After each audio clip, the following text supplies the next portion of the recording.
Watch this exchange between Nikki Haley and Dana Bash of CNN this week. You're the only woman in this race. How do you feel about your party's front runner being held liable for sexual abuse? I mean, first of all, I haven't paid attention to his cases, and I'm not a lawyer. All I know is that he's innocent until proven guilty, and when he's proven guilty and he's sitting in a courtroom, that's exactly what I'm talking about. You've got investigations on Trump and Biden. But a lot of people, forgive me, but a lot of people in the Republican Party blow it all off and say that it's all a witch hunt, and which is because what I think says. some of the cases have been political. Particular, this one I haven't looked at, but look, if he's found guilty, then he needs to pay the price. He needs to do what he's supposed to. Every one of these cases, they need to be heard out. He needs to defend himself. If he is found guilty, he's going to pay the price. If he's not found guilty, then we move forward. It's hard to watch, John. It's hard to watch. I can't. I just can't. That is so. Just stop.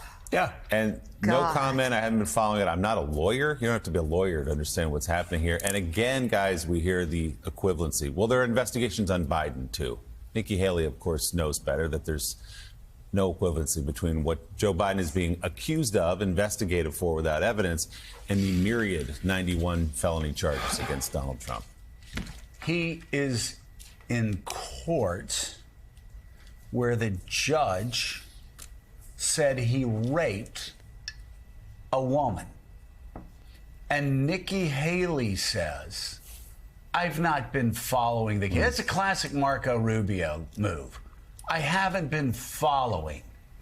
Like, You're not interested? Yeah, I haven't been following it. Personal to you in any way? You haven't been following the fact that a woman has been raped, according to a judge, and a jury has found him liable for sexual assault, found him liable for defaming the woman the judge said Donald Trump raped. And then after that defamation verdict came down, he continued to defame the woman the judge said he raped. And even in court and on Truth Social, he continues to defame the woman the judge says he raped. And Nikki Haley says, Anand, she can't comment on it because she hasn't really followed the case and she's not a lawyer. This is somebody who wants to be president of the United States? Sounds like this is somebody who wants to be vice president of the United States. Exactly. Yeah, but in a way, I think she understands the reality of this situation, which is that, in my mind, Iowa, New Hampshire, all these primaries we're going to go through are distractions and sideshows because one person on the right has a movement and actually has a cult of a movement and has behind him a giant media information radicalization funnel that continues to turn more and more people, convert more and more people into deluded zealots for his Trumpist vision. And nobody on the right has attempted to build anything similar, has cut into that. Nobody on the right who's run against him has had the courage to actually fully call him out for what he's doing to this country. There's little bits here and there, some more than others.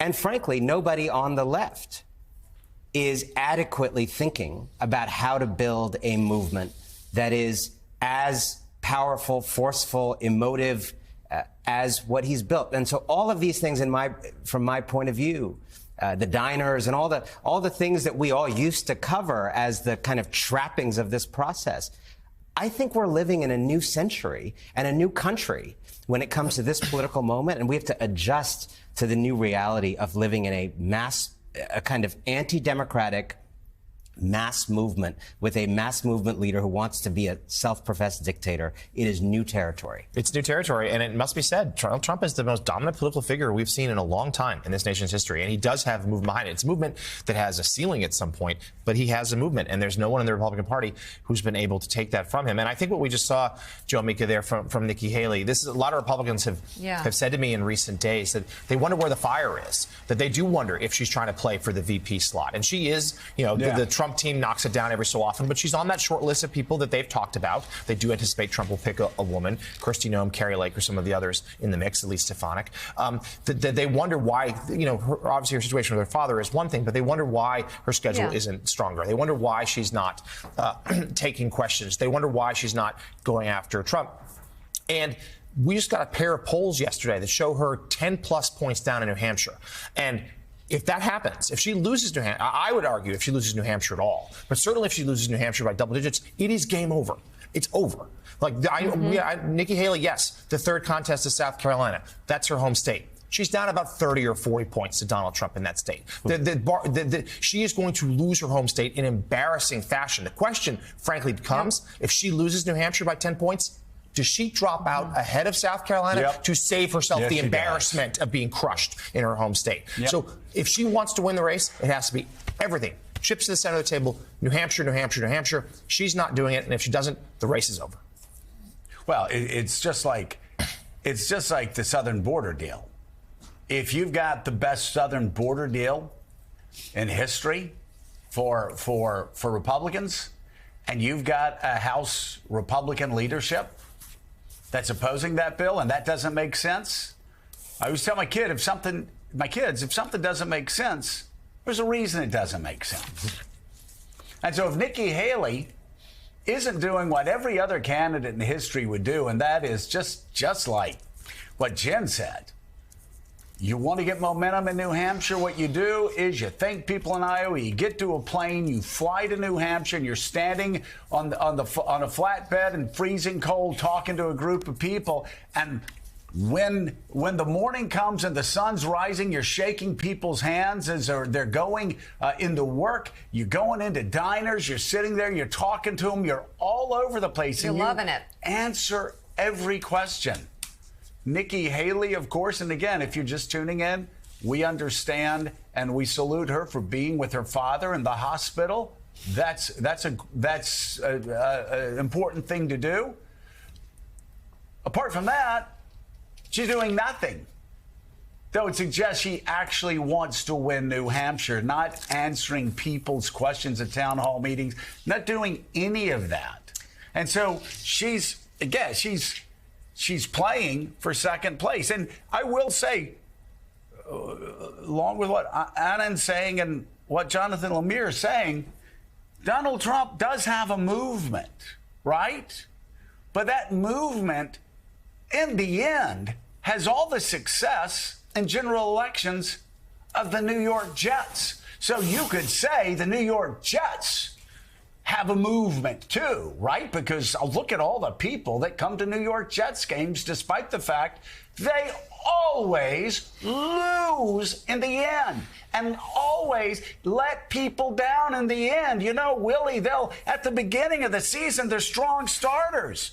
They'll get Aaron Rodgers and they'll have lights on him and he'll be running out of the locker room and he'll be carrying an American flag high in the Meadowlands and the lights will be on him and fireworks will be going off. He'll plant that flag on the 50-yard line. The Jets, the stadium's going crazy, just like extreme MAGA supporters are right now. And then, Willie, what happens? Foreplay. The Jets do Jets things. Just like in 2017, 18, 19, 20, 21, 22, 23. Republicans have lost. Anand is right. I know what he's thinking. He's thinking Joe is way too cocky comparing this movement to the New York Jets.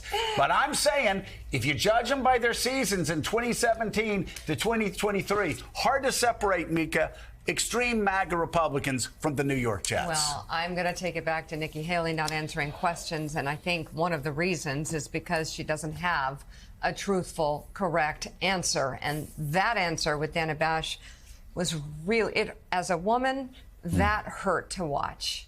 That hurt. That's an insult to every woman in America, that she could not stand up to that question and answer it with the truth. We're talking about a man, and yes, I'm going to use the word, okay? We're talking about a man who bragged on tape, not knowing he was being taped. I think it was the Access Hollywood tapes about grabbing women by their vaginas. I'm not kidding. You know, you see the tape. He bragged about it. This is a man who had sex with a porn star and paid her off. And there's litigation over that and whether campaign finance money was used. This is not a good man when it comes to women. This is a misogynist. This is a sexist. This is a man who makes fun of women's looks, who makes it kind of a sport to go after women and bring them down on social media. He's a vile, sexist caddy. And Nikki Haley not just let herself down there, but many others. And I think it seeps through when she only kicks sideways and she doesn't kick forward against what is wrong.